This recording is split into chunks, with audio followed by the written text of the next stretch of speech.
antes de la separación entre pueblos indígenas y pueblos mestizos en general. Y entonces queríamos pintar un poquito como un trasfondo de lo que es esa historia humana, ¿cierto?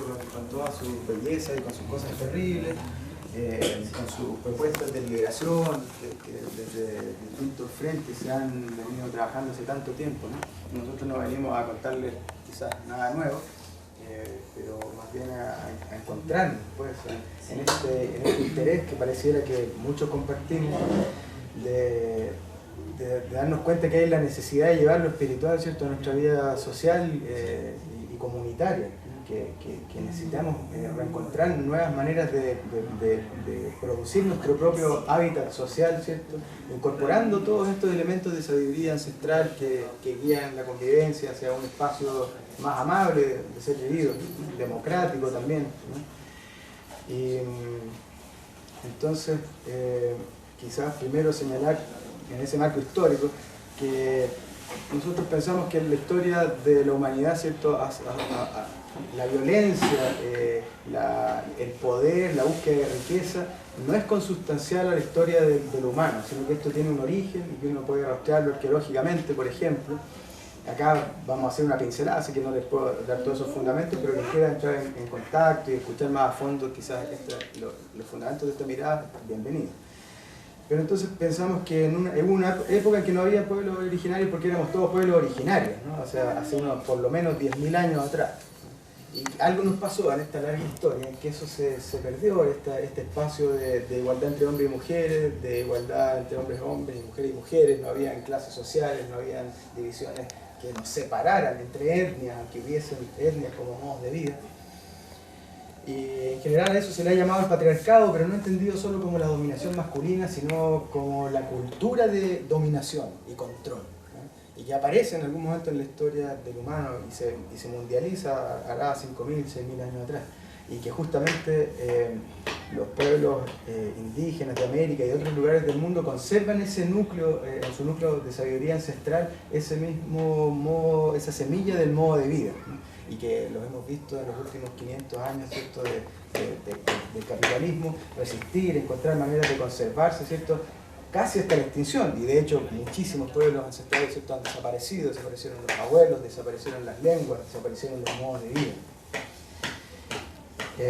Y nosotros pensamos que en el fondo, en el colegio uno lo que le enseñan es que llegaron los españoles, y los españoles, ¿cierto?, eran unos colonialistas, pero no se nos suele demostrar que el fundamento de ese modo de vida no era el mismo que el del colonialismo, por ejemplo, de los griegos, ¿no?, que no era mucho mejor, era imperialista, que si yo les hablo de hace 5.000 años atrás. Pero con los españoles aparece algo más, que no son solo los españoles, sino que ellos vinieron acá a América, que es este modo de vida capitalista centrado en la acumulación incesante. Ya no se trata como en los imperios antiguos de simplemente tener riqueza, sino ahora tener riqueza que se acumula para poder invertirla, para tener más riqueza, y se va dando un proceso, ¿cierto?, de mercantilización de todas las cosas de vivir. Hoy en día llegamos, por supuesto, a los extremos de la tierra, de que ha sido mercantilizada, que es una de las grandes demandas de los pueblos indígenas.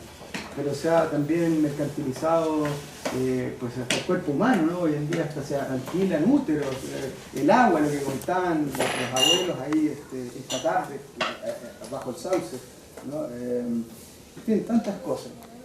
Y entonces en esa lucha, nosotros, pueblo mestizo en general, ¿cierto?, de toda América, somos descendientes de esa mezcla de los indígenas, de los españoles, tenemos esos dos modos de vida de alguna manera conservados en este presente.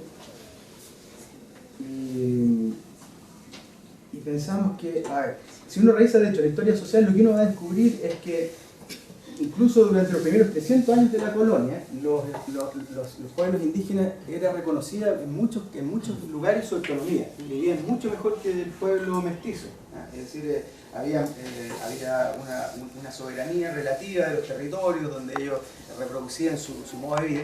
En cambio, no sé si ustedes saben, en la colonia estaba penalizado todo tipo de relaciones y fue creciendo la población, ¿cierto?, que se mezclaba entre los indígenas y los españoles, los indígenas y los negros, y los mestizos fueron quedando proscritos, ¿cierto? Y uno en este continente no era ciudadano, sino tenía tierras, pues, o algo, ¿cómo le dicen? Familia bien constituida, o el antecedente de eso.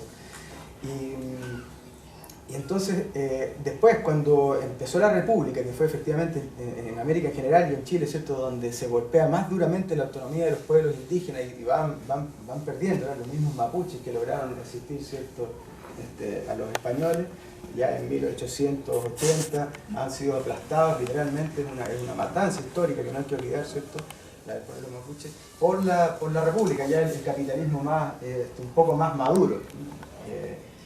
Y en ese momento se emparejan las cosas. El pueblo mestizo y el pueblo indio pasan a ser pobres todos, más bien, ¿cierto? Si antes vivían con austeridad los indígenas, ahora aparece ya la carencia, ya es otra cosa, ¿no? La pobreza, porque hay un mundo mercantilizándose alrededor, que además se apropia de las tierras, se apropia de los recursos, prohíbe la lengua, prohíbe la cosmovisión. Y entonces nosotros, en el movimiento de pobladores en lucha, nos damos cuenta y pensamos que el origen de nuestras luchas, ¿cierto?, de liberación social, material y psicológica, espiritual, tienen las mismas causas que las de los pueblos indígenas del mundo, y en general de todos aquellos que luchan por un mundo u otro, porque vivimos todos bastante, ¿cierto?, alienados, aunque busquemos maneras de vivir la sabiduría, como decía el abuelo el Beto, ¿cierto?, de cómo hacemos para que este encuentro dure más de 4 días, ¿no? Si uno no tiene un modo de vida, si no hay una organización que permita realmente que esto pase de ser una deliciosa y profunda experiencia de aprendizaje, ¿cómo damos el salto para que eso se vaya configurando como comunidades, ¿no? Otro de los abuelos Lakota mencionaba justamente que el camino era la organización, y organización masiva. ¿Sí? No hay forma de sobrevivir, por ejemplo, al hecho de que nos terminen mercantilizando completamente el agua, ¿eh? Si no nos organizamos. O sea, el día de que ya ni siquiera podamos comprar el agua, porque en fin va a ser el nuevo petróleo, el nuevo oro, ¿no? Y ya lo está viendo uno, cómo se tiene completamente escaneado el planeta, donde hay agua, todos los problemas que ustedes conocerán de los glaciares, ¿cierto?, de que están siendo apropiados permanentemente. Y entonces, al mismo tiempo, si uno se fija en esa historia social y de lucha, en el caso particular del pueblo de Chile, de los pobladores, por ejemplo, ¿cierto?, ya, son un sujeto social que ha estado muy activo en las luchas de sobrevivencia, ¿cierto?, de resistencia y de liberación, pero al mismo tiempo muy ninguneado, muy invisibilizado. Se habla de movimiento social y uno al tiro piensa en los estudiantes o en los mapuches, ¿cierto?, y son luchas súper importantes. Pero hay un conjunto de mundos populares, ¿cierto?, en todos los territorios. Cuando hablamos de pobladores no hablamos de una figura estática. Un poblador puede ser un trabajador, puede ser un estudiante, puede ser una mamá que vive sola y trata de sacar adelante su familia, ¿cierto? Cesantes también, ¿no?, las grandes mayorías. Entonces, en esta historia de las luchas de liberación que empezaron recién a organizarse los seres humanos de una manera más contundente con la Revolución Mundial de 1848, empieza un proceso donde los pueblos se empiezan a autoeducar a sí mismos para su liberación, ¿eh? Y eso uno lo ve que corre parejito a la historia de los pueblos indígenas que van reabasteciendo, recuperando sus tradiciones para recuperar su autonomía, recuperar su soberanía, con las luchas que el pueblo pobre en toda América y en todo el mundo, ¿cierto?, está dando. Y aquí entonces pasa algo interesante. La historia de la izquierda, de las revoluciones, si bien han habido muchísimas ganancias y hemos avanzado, todas las revoluciones, en último término, en su ideal, han fracasado, que era la liberación mundial, no de un simple país, ¿cierto? Y en fin, tantos errores que cometimos en ese camino, como pensar que se podía separar lo espiritual de lo político, de que primero tenía que alcanzarse la toma del Estado y después íbamos a empezar con los derechos de las mujeres, por ejemplo, o de las diversidades sexuales. Y sin embargo, yo diría que estamos en la prehistoria de las revoluciones, de los movimientos sociales, recién como seres humanos, ha estado pasando un proceso importante de autoeducación y de entender que ya no puede venir alguien, ¿cierto?, como vanguardia iluminada a decirte qué es lo que tú tienes que hacer y nosotros te vamos a resolver tu problema, déjanos la conducción revolucionaria o tenemos la sabiduría ancestral como si fuese un kit, un combo, un paquete, ¿cierto?, que lo vaya a poder aplicar. Y en ese trasfondo es que justamente aparece el movimiento de pobladores en lucha, el año 2006, hemos hace poco cumplido 8 años de existencia, y es un movimiento que, si bien es de pobladores, aspira como horizonte último a la liberación de todos los pueblos. Es un movimiento que, digamos, corre a dos tiempos. Nosotros nos damos cuenta que las personas en este presente están sufriendo, no tienen su casa, ¿cierto? No tienen acceso a educación, mala salud, en fin, además de todos los otros problemas que la cultura nos trae, discriminación, en fin, enajenación, a veces embrutecimiento, producto del alcohol o las drogas, qué sé yo, ¿no? Y en ese trasfondo entonces aparece un movimiento de pobladores que está abierto a la colaboración, por ejemplo, con profesionales, en el cual hay un mundo popular que propone un proyecto que se basa, ¿cierto?, en la asamblea, en la autogestionaria, en el hecho de cómo va recuperando uno territorios, ¿cierto?, pero organizándose. Es decir, el poder ya no está en la toma del Estado. Ser revolucionario hoy día no es agarrar los fierros y ir a tomar el Estado como si eso cambiara las cosas. Quizá en algún momento hay que hacer algo o todo el tiempo más bien, ¿no?, con el Estado que está criminalizando las luchas sociales, por ejemplo, o que está negando los recursos. Pero pensamos que lo fundamental es la construcción autogestionaria, ¿cierto?, de un nuevo habitar humano, y el cual es algo que está ocurriendo en todo el mundo, y especialmente en Latinoamérica, desde los territorios. Es decir, esta idea de que el movimiento social ya no es simplemente un grupo de militantes, sino que son comunidades, son familias, son personas, ¿cierto?, que se van involucrando de una manera que implica todo su vivir, la mamá con el hijo, el papá, el trabajo, en fin, todo. Y entonces va apareciendo algo en otros lugares. Los zapatistas, seguramente ustedes los conocen, son indígenas mayas, ¿cierto?, del sur de México, que están adelantadísimos en la construcción de su propia autonomía. Un pueblo indígena de por lo menos 400.000, ¿cierto?, indígenas mayas rebeldes que están no solo luchando, digamos, en una construcción de su autonomía, de que tienen su propia escuela, su sistema de escuela, su salud, sino de que están siendo permanentemente atacados paramilitarmente. Es decir, el gobierno los quiere aniquilar y los poderosos también, ¿cierto?, pero lo hacen por el lado, lo hacen con guerra de desgaste, en fin. Pero entonces está pasando esto, de que en los pueblos, ¿cierto?, el mundo popular, el Chile popular y los pueblos indígenas, y lo vemos también en las asambleas regionales, ¿cierto?, en la Aysén, el tema del gas o el tema del agua en Arica, ¿cierto?, organizando entre sí. Ya la fuerza del camino no se da por un líder inspirado que nos va a decir hacia dónde tenemos que ir, sino de que se van reflexionando los procesos y se van zanjando en asambleas en las cuales esto se va día a día construyendo. Entonces nosotros queremos hablarles un poquito de eso y mostrarles también lo que es la construcción del movimiento, y ir entrelazándolo con estas dimensiones, ¿cierto?, de lo que es la sabiduría ancestral y la sabiduría popular, que de nuevo ha sido muy negada. Es como si solamente si dices que eres indígena a veces, ¿cierto?, alguien te toma en cuenta. No, todos nosotros tenemos sabiduría, ¿no? Y el tema está, de hecho nosotros somos bien radicales, nosotros pensamos que el temazcal es una gran medicina, ya les vamos a contar de cómo hacemos el temazcal nosotros. Pero pensamos que la gran medicina que se acopla a todas las demás es la organización popular, es la organización, ¿cierto?, pensando en grande, ¿no? Es decir, las grandes mayorías de Chile, las grandes mayorías del mundo, y sin que, ¿cierto?, hayan líderes que nos guíen, sino que sepamos tomar la responsabilidad por nosotros. ¿Sí? Nuestra libertad pasa por la posibilidad de hacernos responsables de esos mundos. Y entonces el movimiento de pobladores en lucha, si bien operamos en un presente, ¿cierto?, tratando de conseguir subsidios habitacionales, pero no de una manera en que el Estado los entrega, sino a través de la organización popular. Lo fundamental ahí no es conseguir la casa, por ejemplo, sino todo el proceso que se despierta cuando las personas se movilizan por conseguir su casa, cuando uno se da cuenta que está luchando en el fondo por la construcción social del hábitat completo de la ciudad. Es decir, queremos no solo viviendas dignas, queremos educación digna, queremos trabajo digno, queremos pensión digna, pero queremos para todos.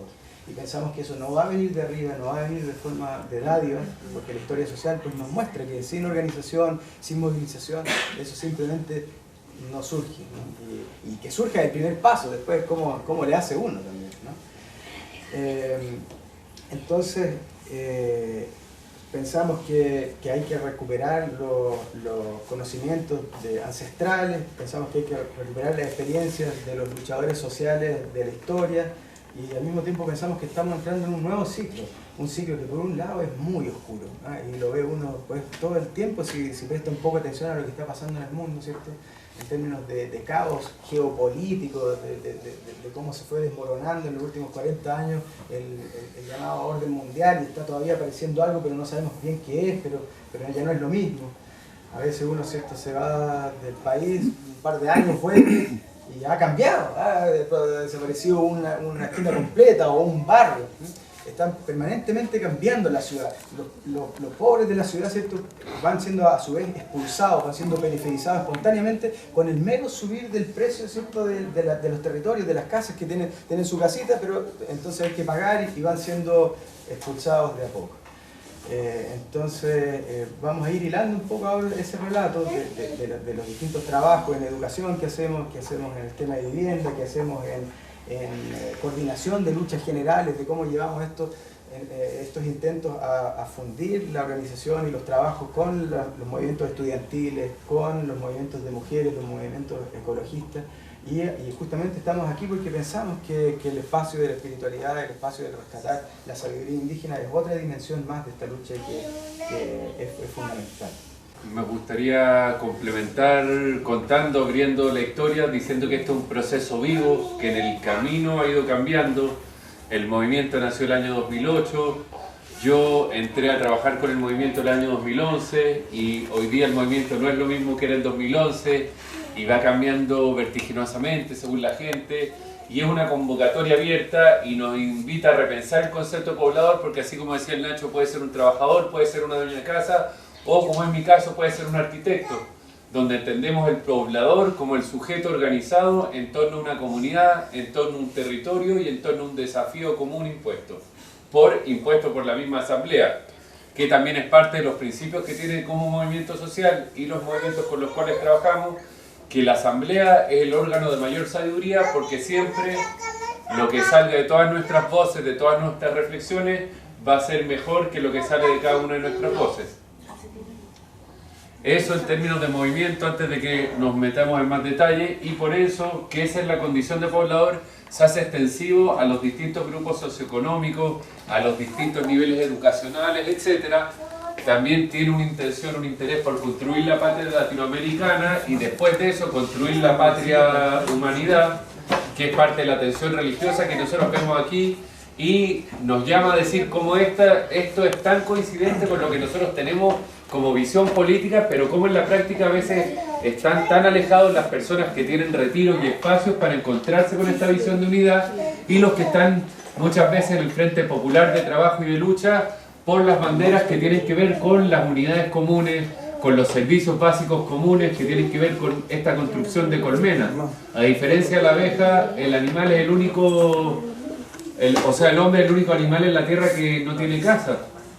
Y que hoy día, como estamos formateados, estamos remando cada uno para su lado, mucha gente muy egoísta, asegurándose el consumo, y no nos damos cuenta que detrás de un yogur que nos comemos hay una caja que no sabemos de dónde vino el plástico, qué ríos se contaminaron, no sabemos si trabajaron niños o trabajaron personas en salarios de subsistencia detrás de esa caja de un yogur o de ese lápiz pasta que se vino en un container, etc.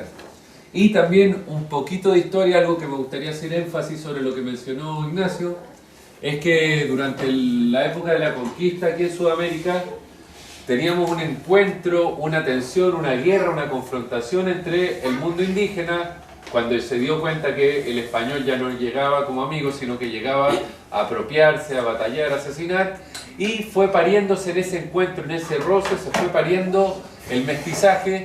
Imagínense lo que era de nacer en un mundo donde hay dos polos confrontándose y tú naces ahí entre medio y eres las dos cosas pero no eres ninguna. Entonces lo triste que fue la violencia que hubo en el nacimiento del pueblo latino, y que después eso se fue transformando en no, echemos de aquí a los españoles, cuando empezaron los españoles a parir más españoles aquí, a tener hijos españoles, para después, junto a los indígenas en muchos casos, combatir a los españoles que venían a defender los intereses del rey, pero para después de conquistar esa autonomía, hacerse ellos hijos de españoles, dueños de las tierras, dueños de los mercados, y dejar de lado a los indígenas o los mestizos que estuvieron ahí, también entregando su sangre y su vida por la independencia, por cortar ese patriarcado, ese control que desde otro continente comandaban acá y que era un control que tenía como objetivo utilizar la fuerza de trabajo de los locales para apropiarse de los recursos y llevárselos. Y como antes que se fueran los españoles ya había una garra de los intereses empresariales de Inglaterra, que en ese momento estaban a full inventando la máquina de vapor, los barcos. ¿Y qué es lo que hacían con eso? Pasaban a las costas africanas, cambiaban su último iPhone, su último gadget de ese momento, que era una escopeta, cambiaban una escopeta por un negro, y con ese negro se iban con un barquito con 100 africanos, de los cuales llegaban vivos 40, y esos 40 los ponían a trabajar en los bosques que habían quemado y arrasado para cultivar el cacao, el algodón. Y como en esa dinámica después siempre está formándose este grupo que acumula y que mueve los hilos de cómo se van conduciendo las políticas, los territorios y las industrias. No sé si ustedes alguna vez se han preguntado por qué todas las cosas son made in China, made in Vietnam, y vemos tampoco made in Argentina, made in Chile, made in Brasil. Bueno, parte de eso fue porque durante los últimos 200 años de historia, los grandes intereses económicos de Estados Unidos y Europa se han encargado de que en Latinoamérica no se desarrolle la industria. Y a mí me parece muy triste, incompleta y penosa la educación que se nos da hoy día en Chile. Yo fui criado en un colegio particular, pagado, que se supone que es una educación completa, se supone que es una educación de calidad, y no me contaron cómo fue la historia del nacimiento de Uruguay. Es triste, me dio un dolor inmenso cuando supe que Uruguay fue el resultado de una guerra que le hicieron los brasileros y los argentinos a Paraguay, comandada y ordenada por los empresarios ingleses para cerrarle el paso a Paraguay, porque Paraguay era el país que estaba cometiendo el pecado capital de desarrollar una industria nacional. Y desarrollar una industria nacional era que se dejaran en Latinoamérica de comprar cada uno de los vestidos, los chalecos y las camisas a Inglaterra como era durante la colonia. En la colonia ni siquiera, cuando estaban los controles de frontera, ni siquiera se dejaba que la ropa de los esclavos se tejiera aquí en Latinoamérica, porque todo debía ser comprado en Inglaterra para tener esas maquinitas funcionando. Y así fue como se plasmó, se gestó lo que hoy día es el ordenamiento mundial, donde tenemos todavía muchos países como el nuestro, que la mayoría de su ingreso es por la extracción de las materias primas y no por el procesamiento de estas. Y eso es parte del contexto que lleva a que hoy día sigamos teniendo comunidades, sociedades que son injustas, que son desiguales, que hay mucha gente postergada, y la primera reacción de los postergados, de lo que tienen poco, es tejámonos, sumémonos, organicémonos y conquistemos lo que es para todos. Entonces es difícil como en un mundo bombardeado por la individualidad nos damos el espacio para pensar como vecinos, para pensar como barrios, para pensar como comunidades. Pero eso está igual en pañales, o sea, nos llamamos América, es broma, y alguien está consciente que nos llamamos América, es una vergüenza. Pero vergüenza sería que salimos y después de tener tanto amor, ese amor nos lo transformemos en acciones de vuelta en casa. Pero la lingüística, hasta ahí estamos mal. Estamos con un nombre impuesto desde afuera. O sea, hasta claro. De entrada ya estamos mal. Es una invención del No mundo llamamos moderno. América, no somos América. Eso nos dijeron que éramos. Claro. Ahora pensamos que somos Ayayala. Y ese tipo de imposiciones ocurren justamente en todas las dimensiones, ¿cierto? No es solo lo cultural, es lo económico, es lo político, y el tema es que si no vamos mirando nuestras relaciones en todas sus dimensiones no lo vemos. ¿Qué tiene que ver el que uno tenga una cuenta, ¿cierto?, de banco, algo tan simple y casi inevitable hoy en día?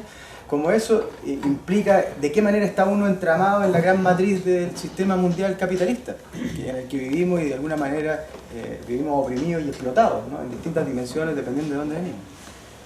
Agregar también, ya que se usa el término capitalista, estamos hablando de bienes comunes, estamos hablando de formas de construir comunidad, de construir cosas comunes, pero que se diferencian del comunismo clásico, del comunismo que fracasó durante el siglo pasado, porque ese comunismo pretendía esta colmena construirla desde arriba, desde un Estado que recauda los recursos, que él dirige el quehacer económico empresarial e incluso dirige los niveles de consumo de las distintas cosas y objetos sociales desde el Estado. Y eso es lo que nosotros desafiamos, nos preguntamos, debatimos, de un socialismo que tenga que ver con la comunidad, un socialismo comunitario que tiene que ver no con construir este gran Estado, sino que los territorios se vayan haciendo cargo de la educación de calidad para todos, haciendo cargo de la salud, poniendo su voz, su voto cuando se trata de proyectos empresariales grandes, pero en un diálogo del cual los empresarios también tienen que ser parte de esas comunidades. Y ahí es donde aparece el tema de que cuando se libera al oprimido, se libera al opresor, porque el opresor también deja de estar en esa angustia, en esa vorágine de tengo que tener mis cosas, tengo que estar tranquilo, no quiero que me entren a robar, y cuánto tengo que trabajar, y quiero trabajar mucho para tener todo y poder darle la mejor educación a mis hijos, pero no le estoy dando la educación que ellos necesitan, que muchas veces es el afecto en casa o el cuidado. Entonces también ahí hay esa otra parte de liberarse el opresor, de liberarse el que está de alguna manera en la punta de la pirámide hoy día. Y es ese llamado también a derrotar fronteras. Y también, para mí, como arquitecto, yo siempre cuento la historia, yo era como un árbol de Pascua, verde con guirnaldas rojas. Y llegué a militar al movimiento Pobladores en Lucha y con conceptos, con grito, información, me transformaron al revés, pasé a ser un árbol rojo con guirnaldas verdes. Pero tiene que ver también con cómo eso hay que ir moviendo esa frontera. Y el movimiento Pobladores en Lucha le dije, pero muchachos, ¿cómo le ponen ese nombre? Y después fue entendiendo por qué le ponen ese nombre, porque claro, por un lado asusta, cuando estamos en una búsqueda de amor, de espiritualidad, creemos que la lucha no tiene lugar. Pero cuando uno también abraza los conceptos del Tao, de la integralidad, del Yin y el Yang, en lo bueno hay malo, en lo malo hay bueno, uno entiende que el amor también comprende un nivel de violencia. Porque a veces hay que anteponerse, hay que contraponer energía cuando se está pasando a llevar el amor, cuando se está pasando a llevar la vida a la creación. Si le abro los ojos, es mejor poner la mano encima. Exacto. Es el concepto, vamos tejiéndonos, vamos educándonos y vamos pasando la pelota de la conciencia y de la organización. Ahora, nosotros tampoco estamos planteando, ¿cierto?, el verdadero, el único, el gran camino de liberación, ¿cierto?, sino que más bien estamos contándoles, ¿cierto?, de lo que son nuestras luchas, de lo que es el descubrir dónde se juntan las distintas luchas populares, ¿cierto?, más allá de nuestro movimiento, en distintos espacios. En el fondo la invitación es a despertar la responsabilidad de organizarse, y este es un ejemplo de cómo lo está haciendo un grupo en una parte del planeta, del territorio del continente. Pero la invitación es que cada comunidad, cada persona busque su vocación organizativa, de alguna manera política, de dónde expresar ese amor, esa reconstrucción de tejido social. No sé si hay más comentarios, preguntas. Yo tengo una pregunta, ¿cuál es su postura frente al papel del Estado? Porque por una parte, por ejemplo, las leyes que existen ya pueden ser muy buenas algunas, pero en la práctica vemos que no hay mucha justicia. Y por otra parte, ustedes dicen algo del Estado, que esperan que quizás como que el Estado pueda mejorar las cosas. Respecto al Estado, creemos que tiene que asumir responsabilidades en la provisión de ciertos bienes comunes, ciertas cosas que es ineficiente, que cada uno lo arregle, que no funciona el sálvese solo, que no funciona el mercado, pero por otra parte creemos que hoy día el Estado en otros temas es muy grande y es una estructura muy pesada. Entonces creemos que por un lado el Estado hay que descentralizarlo, repartir el poder, repartir las decisiones, más poder de decisión para las municipalidades, para las regiones. Y por otro lado, teniendo esa concepción de Estado, tenemos una concepción como movimiento social de que hay que trabajar sin el Estado, desde el Estado y contra el Estado. Entonces a veces trabajamos, como van a ver en los centros comunitarios, bajo el alero de una política pública que potencia los jardines infantiles comunitarios.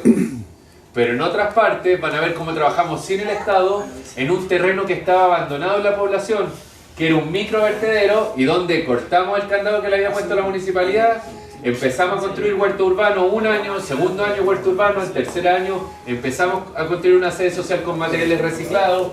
El año pasado empezamos a trabajar con un temazcal popular en el territorio.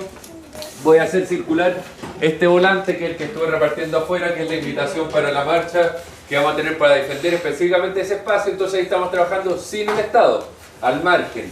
Pero en ese mismo proyecto, como trabajamos sin el Estado en el territorio, también trabajamos con el Estado, porque el mismo año 2008 comenzamos una gestión frente al municipio y frente al ministerio para regularizar el terreno, para que nos dieran el comodato, el derecho a usarlo legalmente por 5 años inicialmente, y si lo hacemos bien, que nos den más años. Y hasta el día de hoy iba todo avanzando en un proceso muy lento entre el municipio y la Seremi de Bienes Nacionales, la Seremi de Vivienda y Urbanismo, y recién el año pasado el municipio hizo un cambio de rumbo, habiendo emitido un informe favorable el año 2011, el año 2013 el municipio decide cuestionar la propiedad de ese terreno, siendo que ellos mismos llevaban 5 años de trámite con los ministerios de Bienes Nacionales y Vivienda y Urbanismo, y durante ese periodo ellos habían dado por sentado y emitido 3 informes favorables diciendo que el terreno era de bienes nacionales, y el año pasado se les ocurrió cuestionar eso. Y eso le ha servido durante todo este año que llevamos ya para detenernos el proceso de legalización. Y por último, como les decía, con el Estado, sin el Estado y contra el Estado, que correspondería al trabajo que hacemos en el tema habitacional, donde por ejemplo frente a la política de vivienda que tiene el Estado, desarrollamos autogestionariamente con nuestros profesionales rebeldes viviendas dignas en barrios que son de 30, 20, 15 familias, en vez de barrios de 150 o 300 como quisiera la Cámara Chilena de la Construcción, porque así tiene un solo profesional y gestiona un montón de subsidios y con los mínimos metros cuadrados que exige la normativa. En vez de eso, nosotros estamos haciendo proyectos con menos gente, bien ubicados en las comunas de origen. ¿Y eso en qué se traduce? En que cuando llega el momento de presentarle al ministerio, esto es lo que cuesta el proyecto, chuta, no es lo que considera la normativa, la ley. Bueno, entonces ahí es cuando nos plantamos y decimos, nos movilizamos, porque esto es lo que cuesta una vivienda digna y ustedes están diciendo en sus campañas, en sus programas que van a dar vivienda digna. Entonces ahí estamos contra el Estado. Como uno comprende la religión y la política. Yo tengo una pregunta, ¿la normativa del MIMBU acepta la construcción alternativa? No, la normativa del mismo no acepta la construcción alternativa, incluso ni siquiera la innovadora tecnológica, porque ellos tienen cánones súper estandarizados en un itemizado técnico que es como un documento de 10 páginas donde dice las puertas pueden ser de esto o esto, los revestimientos de esto o esto, y aparte de eso, si tú presentas algo que no es tradicional, tienes que pasar por la DITEC, que es la dirección técnica, pero ninguna apertura para sistemas no tradicionales. Te lo digo como referencia, yo trabajé 3 años también en gestión de vivienda social con un techo para Chile y ni siquiera nos dejaban productos tecnológicos como los bloques de hormigón celular, que es un hormigón, un cemento que es más liviano y que tiene más aislación térmica, ni siquiera eso nos dejaban implementar. O sea, son súper rígidos la estructura del ministerio, que es el Servicio de Vivienda y Urbanismo, el Serviu, para temas de innovación. No sé, imagínense lo que es proponer autoorganización y que sean los pobladores, ¿cierto?, los que diseñen su casa y su barrio, y si ni siquiera se aceptan estas cosas técnicas. Que ellos mismos busquen y supervisen a sus ingenieros, a sus arquitectos, y ellos pudieran junto al Serviu pagarles cuando los productos están completos. En vez de eso, hoy día la estructura legal dice tú tienes que desarrollar el proyecto, que es un tema que toma por lo menos un año, aprobarlo en el ministerio, aprobarlo en el municipio, y cuando tengas todo eso listo, te vamos a pagar. ¿Y cuál ha sido la propuesta de los dirigentes? Conseguir profesionales rebeldes que estén dispuestos a trabajar gratis, porque ¿cómo le torcemos la mano a un sistema del egoísmo? Trabajando gratis, porque ahí hacemos lo que el sistema, esa mente perversa que se esconde en las tinieblas, no quiere que hagamos, que es colaborar, que es ser cooperativista, que es entregarnos con las pasiones y no con el intelecto que siempre mide más o menos el beneficio personal. Lo mismo esa sede social que veían, la cantidad de horas hombres que hemos metido ahí, pero es un sueño colectivo que paso a paso lo hemos ido construyendo, y ahí cuando estamos, ¿qué vamos a hacer de almuerzo, chiquillos? Yo me pongo con esto, tú tenís, no tenís, ya vamos, y así nos vamos armando, y a punta de corazón, de no hacer el cálculo preciso y egoísta, es como vamos construyendo el tejido social y organización. Que no me queda claro cómo la EGIS, que es como una relación con el Serviu directa y con los pobladores, trabaja si finalmente lo que están construyendo o proponiendo no es aceptado en definitiva por el mismo Serviu. No, porque el O es solamente proyecto... para juntar la plata y... No, que el proyecto con materiales reciclados es un proyecto que es, como decía, sin el Estado, y es una sede social. Las construcciones que estamos trabajando son tal y cual, con ladrillo tradicional, con zinc, con madera tradicional. Era todo dentro del mismo. No, ese es otro proyecto, es aparte, en medio de la población. Sí, es que hay un documental que se llama The Garbage Warrior, no sé si lo viste. Yo lo vi y cuando los cabros dijeron hagamos una mediagua, les dije, ¿cómo se le ocurre que creen que esto es el techo para Chile? Vamos a hacer lo que me enseñó mi amigo Miguel Rey, que es como yo le dije a los cabros para hablar en castellano, Michael Reynolds, que es el Garbage Warrior, que es un arquitecto increíble que en los 70 salió de la universidad y al tiro empezó a experimentar con basura y construir. Años después, cuando puso en peligro el negocio de las inmobiliarias porque empezó a desarrollar comunidades desconectadas de Chile, desconectadas de aguas andinas, con materiales reciclados, sin los materiales, le quitaron su patente de arquitecto. Y muchos años después se la devolvieron también por construir con basura, cuando él fue el rockstar, dejó la patada visitando el sudeste asiático, visitando otras zonas catastróficas del mundo, Haití, también estuvo ahí Haití, donde le dijo a la gente, estamos puro cagándola, miren cómo está la basura en las calles y al mismo tiempo que limpiamos podemos ir construyendo. Y esa es una reflexión profunda e inmensa que tenemos respecto a cómo sanamos nuestras maneras de relacionarnos con el medio ambiente, de construir la realidad. Ahí está el tema, perdón Nachito, y con esto me callo, porque se me larga la lengua, donde me emociono y me apasiono. Está el tema de cómo incorporamos la tierra en la construcción, porque es un tema maravilloso. ¿Qué más digno, qué más igualitario, qué más abierto, qué más hermandad, familia, que cada persona, no importa dónde esté en el mundo, tiene el material esencial de construcción bajo sus pies? Quizás abundar un poco en que para nosotros, ¿cierto?, la lucha tiene que, y los trabajos, entrelazarse, ¿no? Es decir, todo eso que llamamos ayuda mutua o cooperativismo es una escuela enorme, una escuela de educación popular, ¿cierto?, que nos va mostrando un otro camino fuera del individualismo, donde por otro lado sabemos que tenemos que fortalecernos, no podemos vivir del aire, ¿cierto? Nosotros, además de ser militantes, paramos la olla como cualquiera, ¿cierto? Y el camino para nosotros es justamente construir riqueza desde la comunidad. Y van apareciendo proyectos, por ejemplo, como el colegio, que es un colegio cuya estructura es la de un particular subvencionado, que es la forma en la que usualmente se venía lucrando, ¿cierto? La estructura que más se ocupa en ese ámbito de la educación para lucrar. Y nosotros lo que hemos hecho entonces es, si bien no recibimos el dinero estatal y consideramos que es una recuperación que hacemos, que ese dinero que de los fondos fiscales, ¿de dónde viene? De nosotros, de todos esos impuestos. Este país vive en un 40-50% por los impuestos de las personas, no de las grandes empresas. Ya ven lo que pasa con las mineras y todo eso. Entonces, recuperar un peladero y convertirlo en una sede social, en un espacio de educación popular, conseguir subsidios habitacionales o la subvención escolar, para nosotros son recuperaciones, ¿cierto?, que van fortaleciendo el proyecto popular, ¿cierto?, y que se va expandiendo con todas sus dificultades. Nosotros, si bien hacemos muchas cosas y parece así como bien amplio, lo hacemos con gran trabajo, ¿cierto?, y es muy pequeño, y nos damos cuenta de eso, no nos creemos la última chupada del mate, pero nos damos cuenta que por ahí va el camino y que hay muchas hermanas, muchos compañeros que están empezando a ver ese mismo camino a lo largo de toda América, y pensamos que la confluencia justamente con los pueblos indígenas viene de ahí también, ¿no? Y cómo tenemos para aprender de ellos no solo de la sabiduría ancestral, sino de las maneras de construcción, el irnos pudiendo relacionar de un modo distinto y donde lo central no sea ya el dinero o el capital, pero que tampoco quedemos desvalidos, ¿no? No se trata de irse a una isla, ¿cierto?, y cambiar el modo de vida, porque a las finales llega el sistema de una u otra forma y te pone la pata encima. O de puro militar, ¿cierto?, de puro hacer luchas sociales, educación social, sin generar recursos económicos, porque lo mismo, vamos a morir ahogados por el sistema de la misma manera. Te quería comentar. Quería hacer un pequeño comentario que en síntesis tenemos claro es que estamos en una guerra entre un grupo poderoso que dirige la humanidad y nosotros, en que somos adiestrados, enseñados y robotizados. Entonces, el objetivo fundamental del poder mundial es destruir la individualidad en el sentido del individuo, del sujeto libre.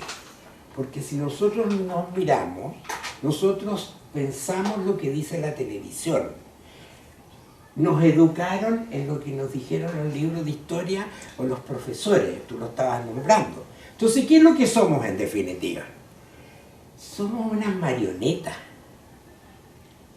Entonces, si nosotros tratamos de ir desde lo que actualmente somos a formar una comunidad, tenemos que pasar por una etapa previa. La etapa previa es formar un individuo, un ser humano libre, con capacidad de pensar, de libre albedrío, de discernimiento y de enjuiciar cómo es el enemigo, porque si no le seguimos el juego al enemigo. Ahora, en la medida en que cada individuo se va encontrando, podemos formar comunidad. Yo encuentro precioso lo que ustedes están haciendo. Yo he trabajado muchos años también. Se pueden conseguir cosas increíbles.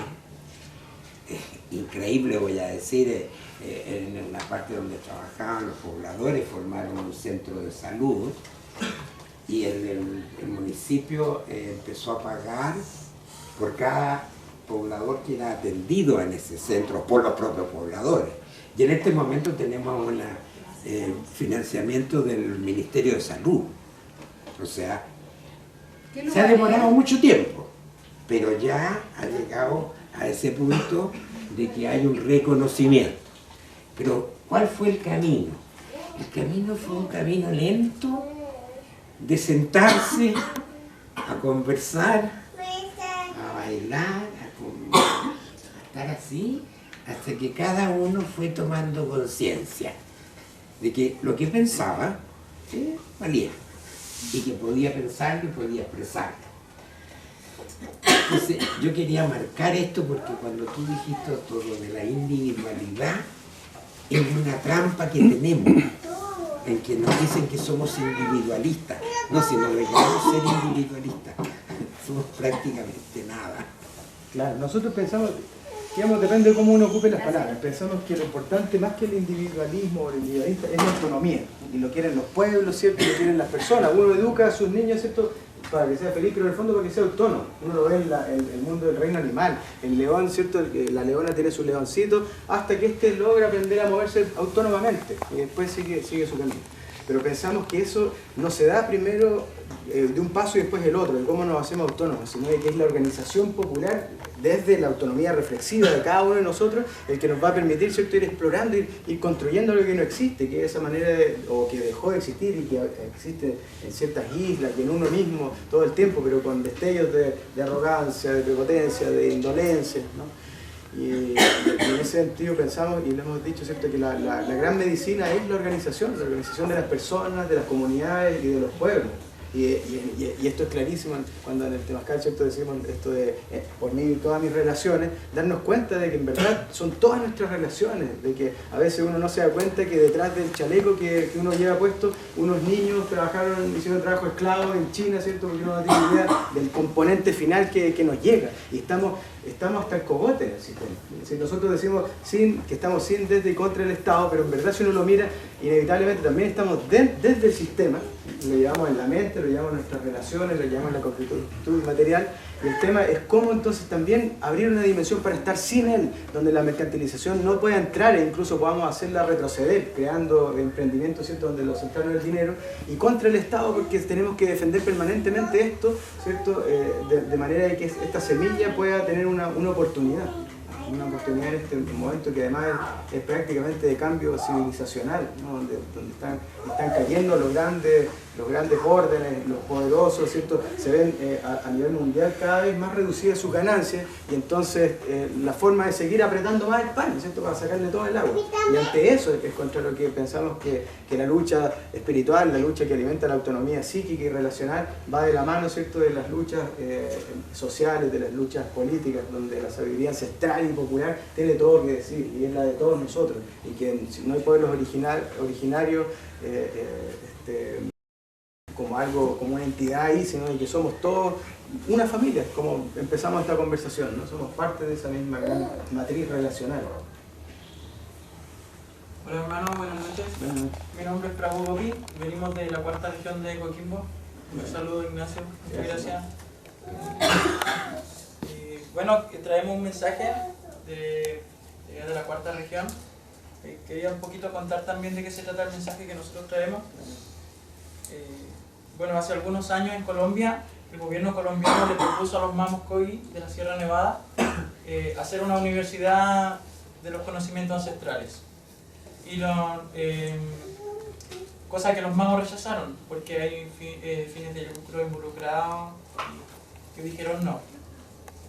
Por arreglos de Dios, a nuestro maestro espiritual, Guru Maharaj, le tocó sentarse junto al Mamo Lorenzo en el avión. Se fueron conversando todo el viaje y nuestro maestro espiritual le propuso: hagamos una universidad sin fines de lucro, y los Mamos aceptaron. Entonces, hace 3 años, un poquito más, se está desarrollando en un templo en Colombia la Universidad de los Conocimientos Ancestrales sin fines de lucro, donde es una plataforma donde las comunidades indígenas están transmitiendo sus conocimientos a las personas que buscan restablecer la espiritualidad y básicamente lograr descubrir cuál es la función de cada ser en la tierra. Y es por eso que nosotros queríamos compartir este mensaje, porque la Universidad de los Conocimientos Ancestrales, UTSA, Universidad de los Saberes Antiguos, está creando una sucursal en Chile, en el Valle del Elqui, en la cuarta región. Es totalmente gratis y está fuera totalmente de los parámetros de la estructura universitaria que conocemos. Hay un terreno que está sin nada, se va a construir una ruca mapuche, y es una plataforma para todos los pueblos indígenas de este territorio, de este lugar del planeta específicamente.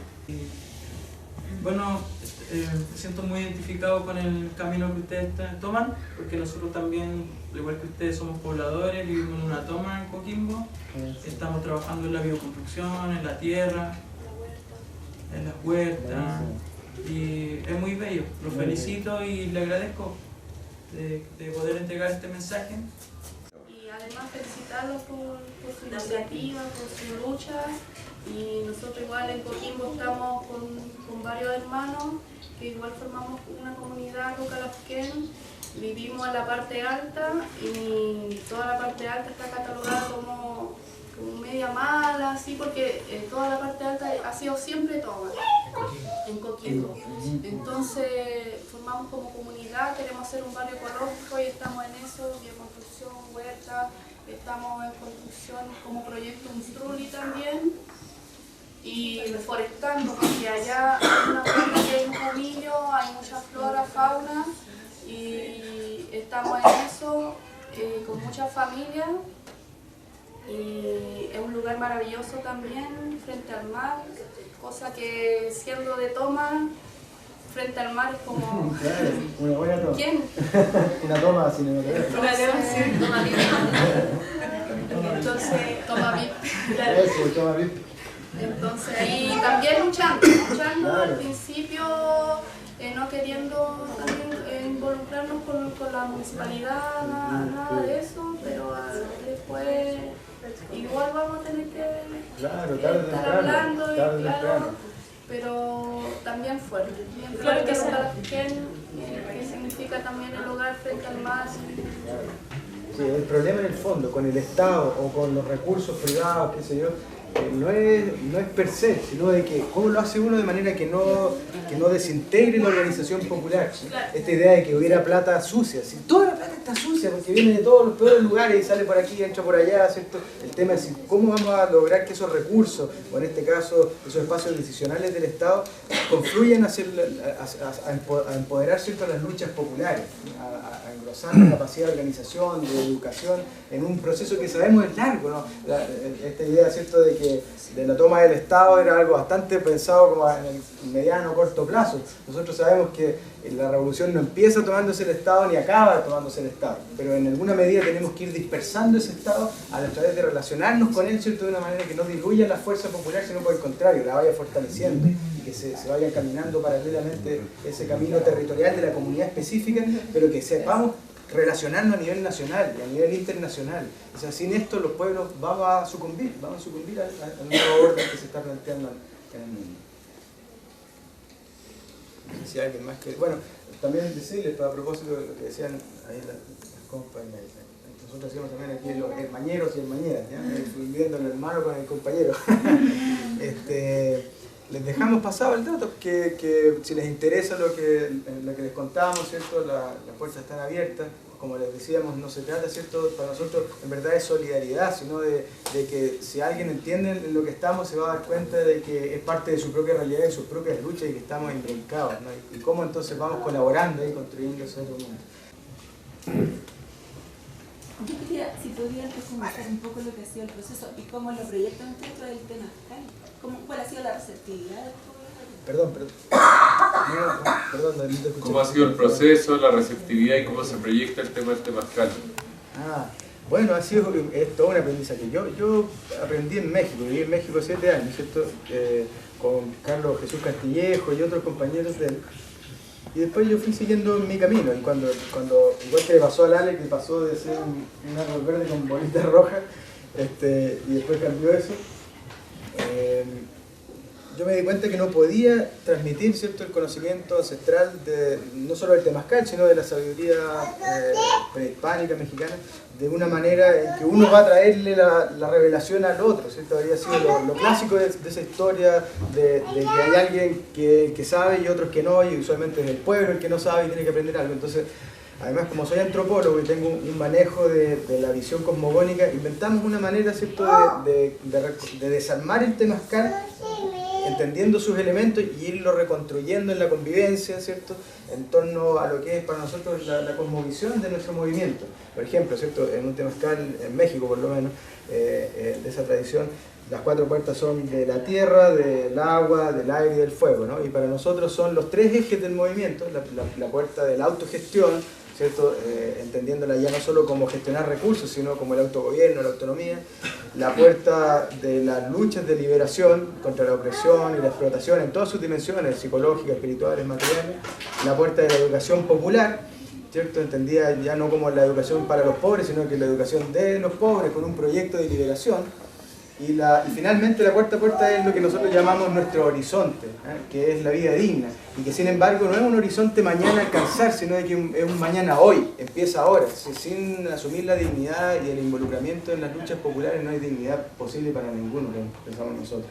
Y entonces vamos haciendo esa construcción que sabemos que no la vamos a ver al final, pero que es hoy día, y en ese espacio aparece también, como decían los zapatistas, si tu revolución no se baila, no me interesa tu revolución. Es decir, estamos buscando vivir aquí ahora. Quizás no podemos cambiar el mundo, o de hecho no podemos cambiar el mundo, pero podemos cambiar nuestras relaciones, y si lo hacemos juntos y coordinadamente, ¿cierto?, y abierto a las grandes mayorías, se va a ir surgiendo, a menos que nos aplasten, otro mundo. Tenemos que saber divertirnos en el proceso, porque si no nos aburrimos, nos dispersamos, nos vamos para la casa a ver tele o a tomar una cerveza. Claro. Esa economía que yo tengo, aquí yo soy de la Hornida, conozco bastante el movimiento. Bueno. Y mi prejuicio es como que esto de la espiritualidad va como muy por sobre las necesidades básicas, que es algo como bastante elitista, que cómo voy a preocuparme de eso tan lejano si no tengo los... Entonces, generalmente los pobladores tienden como a dejarse llevar mucho por los dogmas, como a las religiones más establecidas, y en el fondo más que liberarse con la espiritualidad tienden a lo contrario. Entonces mi inquietud es esa. ¿Qué pasa con ellos? Ellos van al temazcal, lo entienden, les interesa. Justamente porque lo hemos hecho de una manera en que podían hacerlo. Por ejemplo, en los primeros temazcales, un temazcalero tradicional, ¿cierto?, se habría espantado, literalmente, por las brutalidades que se decían ahí. Así, de pronto la pachotada, ¿cierto?, la risotada, qué sé yo, que rompe lo sagrado. Pero si uno mira, además, los pueblos indígenas siempre tienen su payaso sagrado, ¿cierto?, de que está el chamán, pero por otro lado, ¿cierto?, viene el sentido del humor. Entonces, jugando con eso, jugando con que de pronto las personas llegan tarde, pero se las incluye igual, sabiendo que muchas son personas mayores, con todo tipo de problemas también, o sea, una parte de ellas, con problemas, ¿cierto?, de salud que traen encima, estamos privilegiando. O sea, nosotros pensamos que una cosa es, o bueno, yo voy a hablar por mí en este caso, que la religión, ¿cierto?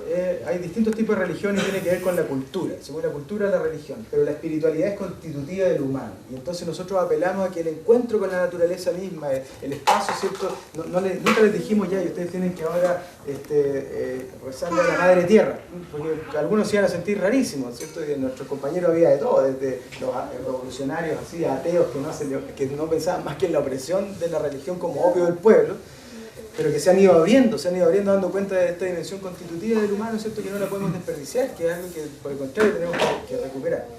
Y entonces en ese proceso, o sea, nosotros trabajamos, hacemos temazcales abiertos los domingos para el que quiera ir, pero vamos trabajando con nuestras asambleas también. Entonces es un temazcal que se hace con un propósito no solo de educación y de salud, sino también desde la recreación. O sea, una persona que vive explotada, que llega cansadísima a la casa, que encima tiene que cuidar la familia y deja tiempo para organizarse, le queda muy poco tiempo, ¿cierto? Para hacer talleres y cosas, y nosotros estamos todo el tiempo inventando el proceso educativo, pero muchas veces no van porque no pueden. En cambio el temazcal es rico, y a la gente le gusta. Entonces, claro, si no te gusta, pues no vas a ir, pero la mayoría tiene esa desconfianza, se acercan, ¿qué es esto? Y el suelo, el barro, la cuestión rara, no sé qué. Y si les gusta, quedan atrapados, les encanta y vuelven y vuelven y vuelven. Entonces ahí el asunto es cómo uno lo ha hecho ser parte de ellos, del proceso de construcción, ¿eh? Y donde la cosmovisión va surgiendo. ¿Sí? Además están todos los símbolos, ¿cierto? Que no es un problema de que uno se los presente, sino de que no los imponga. Y en ese sentido nosotros sabemos que caminamos al borde de la herejía respecto a las tradiciones. Y yo en lo personal no tengo ninguna intención de innovar. No quiero cambiar algo que es perfecto en sí mismo, es precioso, pero me doy cuenta de que una cosa es esa tradición y otra recuperar ese conocimiento al proyecto ese don para un proyecto popular, ¿no? de liberación. Y en ese sentido la recepción ha sido súper buena, y vamos increciendo. Podríamos, quizás me equivoco, pero pienso que hasta el presente somos el temazcal más barato por lo demás de Chile. Cobramos 2 lucas o lucas, y a veces la gente no tiene plata, y es simplemente para pagar la leña. Estamos en eso todo el tiempo. Y a veces ni siquiera hay plata, pero la gente tiene tabla en su casa, y hacemos temazcales ni siquiera con leña, sino que con los palos de la pobla. Y funciona. Y entonces, si bien está de pronto el ruido o el chiste, o no hay un silencio, no hay una armonía tan bella como la que de pronto uno ve acá, que todo es con reloj y es delicioso, deleitable, llega el momento del silencio, llega el momento del conmoverse después del cantar, o de que un hermano dijo algo, ¿cierto? Y ahí aparece esa mística, y se va transformando el poblador, la pobladora también, y nos vamos transformando nosotros y dándonos cuenta de que teníamos muchísimo que ganar al hacerlo así y no hacerlo de la otra manera. De todas maneras, tu inquietud yo creo que se te rebota un poco por ser de la población vecina, por tener tu inquietud espiritual, estar aquí. Eres tú la que está invitada a estar ahí, conocerlo y darnos tu opinión, y también ayudarnos a remar, porque como todas las organizaciones que son abiertas, que son horizontales, hay tensiones entre unos que tratan de llevarla más hacia lo material y otros que tratamos de que se acompañe de lo espiritual, que se acompañe de la visión de humanidad familiar. Por eso, ahí te esperamos el 29. Claro, exactamente, pero el tema es cómo justamente, así como pensamos que hay que crear poder popular e irlo dispersando permanentemente. ¿Qué es esto? El temazcal, por ejemplo, un ejemplo. ¿Ya? Se trata de que nuestros territorios ya no solo pasen de la fase de que les gusta y que vuelven a querer formarse como temazcaleros, ¿cierto? A construir un grupo y después tener su propia semilla, y que los compas de Arica tengan su temazcal, el fuego de la revolución, y va creciendo nuestra propia familia. Y no hay alguien que dice, no, esto se hace así, y yo digo cómo se hace, y vamos solo en esa línea, sino de que se va dispersando el poder. En todo, en el espacio educativo, en el espacio de vivienda, pero es difícil, y ahí vienen todos los problemas humanos, nuestras mezquindades y nuestros brotes de arrogancia, ¿cierto? Y prepotencia. Pero el tema es que como tenemos ese horizonte y tenemos también la capacidad reflexiva de poder decirle al compañero, oye, sabes que le estáis cagando. Es decir, nadie tiene un ojo en la nuca. Entonces, y nos agarramos de la mecha los que pueden. Nosotros dos caen menos, a mí por el lado, como melón con flecos. Pero hay mucha desatención. Para liderar siempre, codo a codo, trabajando con los que quieren liderar. Si no, no eres líder, eres dictador. O sea, todos codo a codo. En el fondo, y así como, perdón Nacho, algunas carretas las empujamos nosotros, porque hay otros que están empujando otras carretas que nosotros también hablamos de esas, pero no estamos ahí. Claro, claro. Y también todo el rato los liderazgos tratamos de apuntar a como pasarle la pelota Que el líder sea un distribuidor de tareas y pasador de pelotas, no de arrancarse con los tarros. Pero también en esta cosa de reinventar la sociedad, de trabajar con las distintas personas que no estamos acostumbrados a asumir liderazgo, a asumir responsabilidades, muchas veces nos tiran la pelota de vuelta.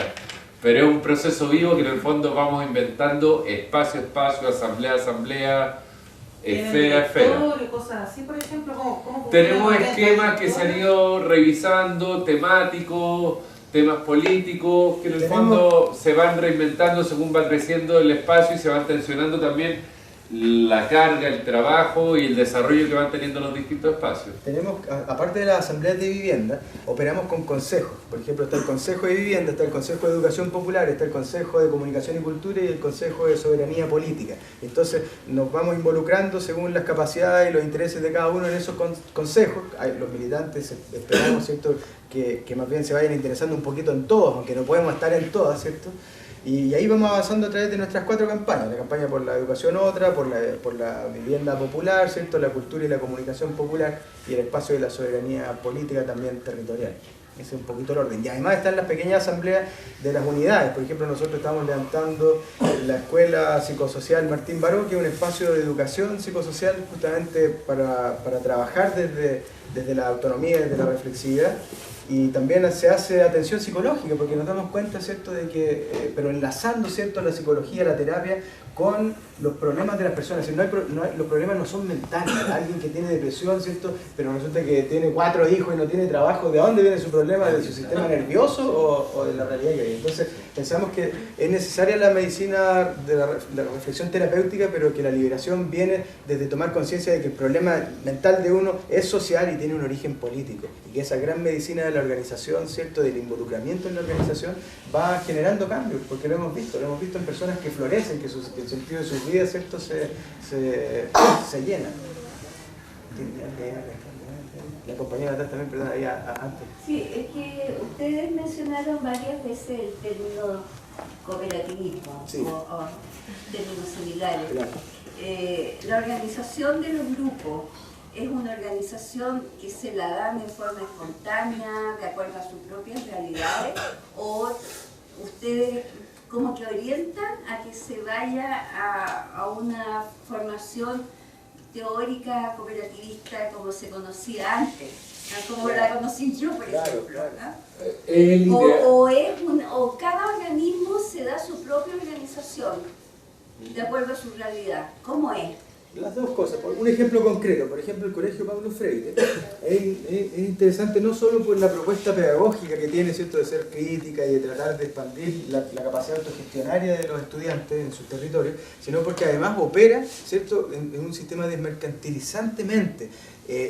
No hay un director, no hay un sostenedor, son los trabajadores, ¿cierto?, los que lo dirigen, y entonces nos pagamos todos la misma cantidad de dinero que el sueldo mínimo, ¿cierto?, según las horas que hacemos, y la persona que hace de secretario gana lo mismo que el director, que este trabajador y que el otro. Entonces estamos no alcanza a venir ahí mal para vivir, porque quieren que les diga. De hecho estamos en números rojos siempre, hace 2 años, ¿no? Pero ahí estamos, y lo estamos logrando, estamos haciendo algo que, si ustedes miran el movimiento estudiantil, todo lo que ha estado pasando, ¿cierto?, la reivindicación de rechazar el lucro, de encontrar otras maneras, está al centro, y sin embargo se pide que todo lo haga el Estado. Queremos educación estatal, que se haga por el Estado o por lo privado. Nosotros estamos planteando una tercera vía, la vía de la educación autogestionaria, ¿cierto? Vengan para acá esos recursos del Estado, ¿cierto?, pero que queden dentro del control popular, del control de los trabajadores y de los estudiantes, y que se vaya haciendo de una manera cooperativista, ¿cierto?, pero ya no aislada, como quizás era antes, pensar que solo teniendo nuestra cooperativa, nuestra comunidad, íbamos a sobrevivir. Los tiempos son tan oscuros que si no nos conectamos y vamos creciendo en todos esos espacios, nos van a aplastar. Lo mismo en el espacio de la EGIS, de la entidad que desarrolla las viviendas sociales con subsidio. Ante la ley somos una constructora, pero en la práctica somos, aparte de la esfera de profesionales rebeldes que trabajan gratis, somos una esfera de un equipo que eran 5 comienzos de año, que hoy día se sumaron 3 más que están constantemente desarrollando proyectos en Villa La Reina. Y ahí los 2 arquitectos, los trabajadores sociales, el sociólogo y los dirigentes sociales sin formación profesional, todos ganamos parejo, 2.300 pesos la hora. Entonces ahí es donde están los principios cooperativistas, pero en una estructura que es empresarial. De hecho tenemos una fundación, ¿cierto?, que nos permite postular a proyectos, pero en el fondo es como una chapa, es una herramienta que tenemos nosotros. Entonces, si en Europa pueden recuperar recursos de un proyecto internacional o del Estado, ¿cierto?, se ocupa esa fundación que es la Corporación Educacional Poblar. Una ONG, claro, para postular a los programas que son en formato de ONG. Entonces, ¿cómo ocupa uno las estructuras del sistema para hacerlo contra él y sin él, y desde él, en ese sentido? Con una lógica propia. Con una lógica propia, la autogestión entendida justamente como el autogobierno, ¿cierto? Y ese es el borde. Sabemos que si somos honestos no nos vamos a vender, entonces seguimos caminando esa contradicción con gran atención, pues mirando los peligros de todo aquello, ¿cierto? Y conversándolo en la asamblea una y otra vez, ¿cierto? O sea, esa es quizás nuestra ancla de seguridad. Nada se va a zanjar en último término a puertas cerradas entre nosotros, porque si no vamos a replicar lo mismo, y si nos pasa algún día quiere decir que ya empezamos a fracasar. O si nos pasa y no nos queremos hacer cargo, porque puede que nos pase, ¿no? Es la única forma de atreverse a caminar la contradicción. Yo tengo una observación breve. Felicito que hayan estado aquí en realidad, porque nosotros hace 4 años que venimos a las raíces del Estado de Casa Blanca. Siempre lo esperamos todo el año, es como un espacio para compartir, efectivamente. Pero siempre sentí que le faltaba como esta componente con la sociedad de verdad, porque no es lo que estamos aquí, los que podemos gozar siempre del temazcal, que hay otro mundo que en realidad la solidaridad de repente llega hasta por ahí, ¿no? Entonces sí, me gusta que estén acá. Y lo que están haciendo también creo que es una gran obra. Y mi duda viene, yo trabajo en el Estado, sí, y trabajo con pescadores artesanales, con muchos dirigentes, y siento que las generaciones jóvenes no están ni ahí con la forma de hacer organización, ni con lo que se les ofrece tampoco. Nosotros tenemos mucha gente que no está organizada y muchas formas de acceder a los beneficios justamente a través de las organizaciones profesionales. Entonces, ¿cómo eso se da? ¿Cómo lo trabajan ustedes? Porque claro, las mujeres siempre están, eso también nos pasa, las mujeres siempre han tirado la carreta, pero jóvenes, así, Lolo, hay un tema fuerte con los drújogas también, en los sectores más marginales, los sectores más populares. Entonces, ¿cómo es el trabajo? ¿Cómo los involucran? ¿Están involucrados? ¿Se sienten parte también ellos de eso? Claro. Yo creo desde los espacios que yo trabajo, porque también, por ejemplo, Ignacio trabaja en el colegio, yo no trabajo directamente en el colegio, que es donde hay jóvenes, y en los espacios donde yo trabajo, yo te diría que esa es la mayor deuda que veo yo, porque tenemos trabajo con niños, tenemos trabajo con adultos, y nos falta la franja juvenil, porque está difícil, está con todos los flashes del reggaetón, el internet, el iPhone, los zapatos y todo. Y por otro lado, los que están más conscientes, también tan tensionados, con tanta agresividad, que dicen no quiero organización, no quiero política, no quiero estructura, y son anarquistas. Y de hecho tenemos algunas organizaciones media hermanas y todo, pero el tema de que ellos se definan anarquistas de alguna manera los bloquea, les pone una barrera para poder trabajar en una organización más profunda. Desde lo que yo veo ahí hay un tema pendiente que nosotros tenemos por trabajar como movimiento, porque por lo mismo que dices tú, como la mujer siempre históricamente ha llevado la carreta, nos hemos construido también un poco con esa base, con esa fortaleza. Claro, yo diría, perdón, dos cositas. Una, que claro, también depende, ¿cierto?, de lo que uno entienda por anarquismo, ¿no? Es decir, hay distintas maneras de entenderlo. El asunto es que mucho se queda en esta idea de que la autogestión es simplemente hacer una completada, que sea para juntar plata y para hacer algo, pero después llega el Estado y te aplasta un proyecto y te echa de la toma, lo que sea, ¿no? Por otro lado, el movimiento ha sido en su mayor parte, desde que nació, compuesto por jóvenes, por esa franja de jóvenes, ¿cierto?, pero que ya estamos llegando al punto del relevo generacional, y esa es la tarea también, ¿no? Ahora, hemos vivido 40 años atroces y todavía no terminamos de la resaca de lo que ha sido la dictadura en este país, ¿cierto?, y lo que es el lavado de cerebro tremendo, la guerra psicológica que se ha hecho acá. Entonces, es un trabajo que sabemos difícil y súper lento, pero que pensamos justamente que se va dando a través de la educación, en el trabajo mismo, ya en la asamblea o cuando hay que salir a la marcha y las mamás llevan a su hijo y los hijos van creciendo y van viendo, ¿cierto?, que la mamá está 3 horas en la asamblea con él en hombro. Entonces pensamos que que tenemos ese tema importante que encarar, pero al mismo tiempo vamos avanzando hacia allá, ¿no? No lo vimos como una brecha generacional, ahora lo vemos también, es decir, no es esta idea romántica del pueblo consciente y organizado que quedó como después de la UP, ¿cierto? No, con todos los dolores, ¿cierto?, contradicciones, nuestro pueblo sigue votando mayoritariamente por la derecha, así de simple, ¿no? Y generando entonces las condiciones que perpetúan su opresión y su explotación. Pero el tema está de que está genuinamente naciendo del mundo popular estos proyectos, y que no necesitan otra orientación o que venga el nuevo teórico o líder, ¿cierto?, a decir qué tiene que hacer y cómo tiene que hacerlo. Entonces, si bien esto está sin duda, la semilla está, y si estamos viendo los tiempos más oscuros que hemos vivido hace siglos, también está entonces a punto de surgir este pequeño sol en distintos lugares, pues, de América, ¿no? Compañera. Mira, es que me surge una inquietud, yo creo que debo ser la más vieja de México, pero yo hace muchos años que he estado trabajando en comunidades, desde que estaba estudiando. Uno de los problemas que yo veía, con los que yo me encontraba, era de que las personas nos organizamos en base a nuestras necesidades. Y cumpliendo la satisfacción de las necesidades más urgentes, se termina el interés por el seguir cooperando. Exacto. Y el seguir proyectándonos. Si conseguimos la casa, claro, no nos quedamos con la casa y después no vamos nunca más a claro, exactamente. Y eso me pasó con una cooperativa de vivienda que me tocó formar. Claro, exacto. Entonces, nosotros enfrentamos el mismo problema. Ahora, pero como ya estamos conscientes de esa historia, ¿cierto?, nos damos cuenta que ahí el proceso justamente es cómo la familia, en el proceso de involucrarse en la lucha, ¿cierto?, por la vivienda, que ya no es darle la casa, la llave en mano, ¿cierto?, va descubriendo no solo el aprendizaje técnico de lo que implica una casa, el tratar con el servio, la cuestión técnica, sino la dimensión política de eso, de que los problemas que va teniendo una y otra vez va entendiendo los proyectos políticos que hay detrás y las personas y los conglomerados políticos, digamos, de políticos de la clase política, ¿no?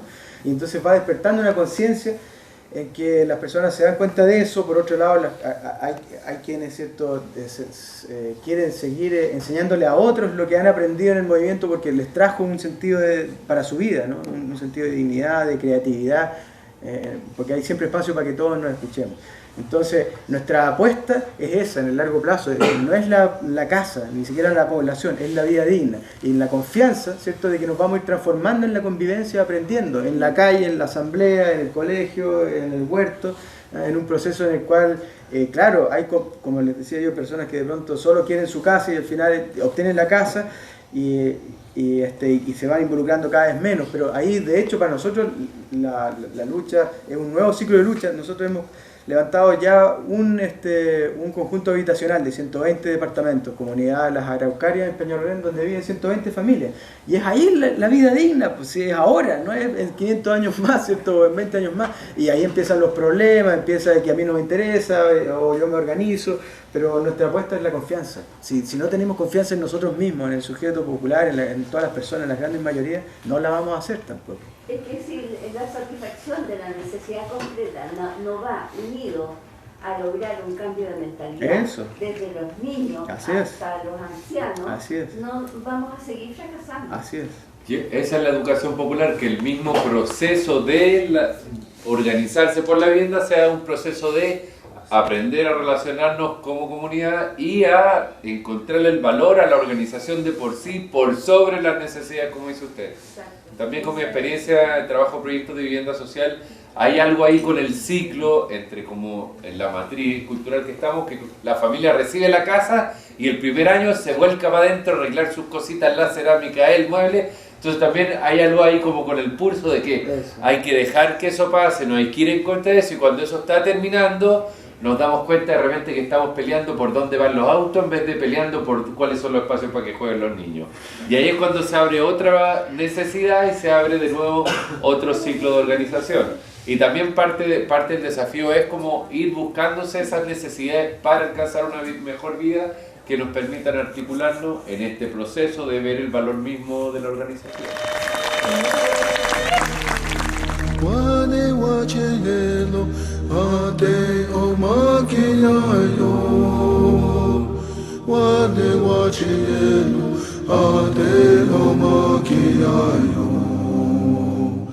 Wane wachiyelo ate omakiyayo